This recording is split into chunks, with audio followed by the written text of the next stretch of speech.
Bonjour et bienvenue dans notre premier tutoriel vidéo.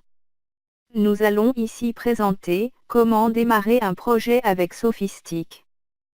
Pour démarrer un nouveau projet, ouvrez le Sophistic Structural Desktop. Si l'icône SSD n'apparaît pas sur le bureau de votre ordinateur, vous pouvez lancer le programme en le sélectionnant dans le menu « Démarrer » de Windows. Créer un nouveau projet. Sélectionnez le répertoire dans lequel vous souhaitez enregistrer votre projet. Choisissez le nom de votre base de données. Le fichier avec l'extension .sophistic est le fichier principal de votre projet, où toutes les informations d'entrée de votre projet seront sauvegardées.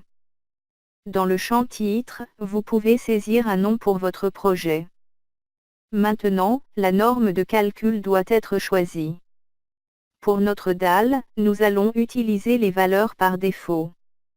De la même manière, le type de système, DAL 2D, n'a pas besoin d'être modifié.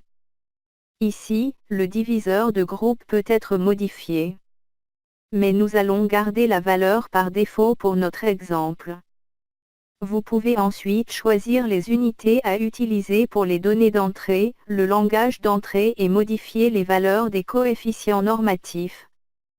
Pour la définition du système et des charges, nous allons utiliser l'interface de pré-traitement graphique Sophie+. Le dessin, comportant toutes les entrées graphiques, sera enregistré dans un fichier DWG.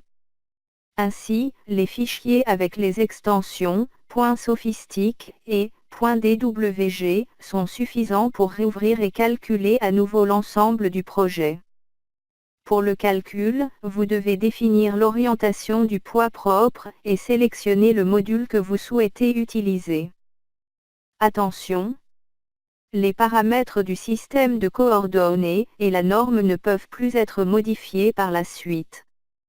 L'écran est désormais divisé en deux parties, l'arborescence des tâches pour naviguer dans le projet et l'espace de travail.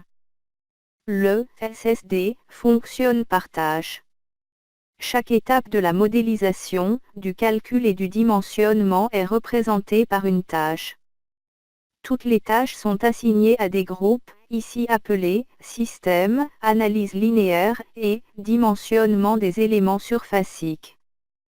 Les tâches et groupes affichés ici ont été choisis automatiquement par le logiciel, suite au choix effectué dans le dialogue « Information système ».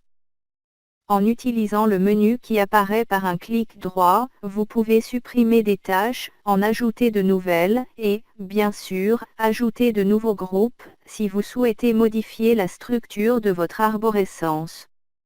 Vous pouvez renommer les tâches et les groupes pour personnaliser votre projet. Dans cette vidéo, vous avez appris à démarrer un nouveau projet. Tous les paramètres importants du dialogue « Information système » ont été présentés. Enfin, vous avez eu un premier aperçu de la fenêtre principale d'SSD avec l'espace de navigation et de travail. Merci d'avoir regardé ce tutoriel vidéo.